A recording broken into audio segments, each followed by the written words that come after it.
হীনমন্যতার জায়গাটা কোথায় সেটা বলে আমি শেষ করব।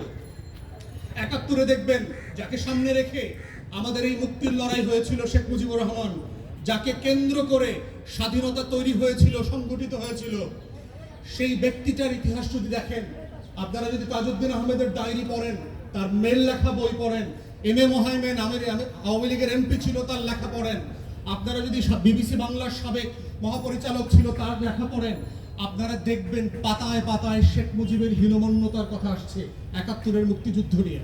কেন? আমি এত বড় নেতা, আমি ৭ তারিখে এত মানুষের সামনে বক্তব্য দিলাম, আমার এক আঙ্গুলে দেশের কোটি কোটি মানুষ উঠেছে আর বসেছে, সেই আমি ছাড়া কিভাবে একটা মুক্তির লড়াই সংগঠিত হয়?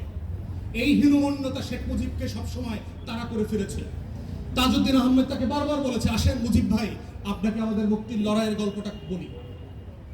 আপনাকে একদিন নিয়ে মুজিবনগর যাই, সীমান্তের এই পারে ওই পারে আমরা মাসের পর মাস কিভাবে ঝুঁকি নিয়ে একটা মুক্তির লড়াইকে সংগঠিত করেছিলাম। শেখ মুজিব খাইতে খাইতে বলতেছে, আমি সব জানি, তোরা কি করছো না করছো। শেখ মুজিবের ভিতরে এই হীনমন্যতা প্রচন্ড রকম কাজ করত। ঠিক একইভাবে দেখতে পাচ্ছি, এবং বাই ডিফল্ট শেখ মুজিব ওই লড়াইতে রণাঙ্গনে ছিলেন না।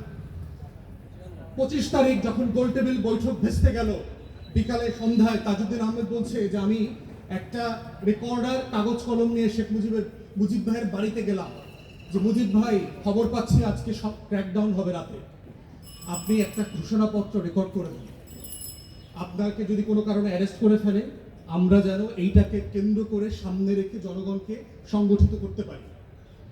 শেখ মুজিব অস্বীকার করলো যে না, কোনো ঘোষণাপত্র এখন রেকর্ড করা যায়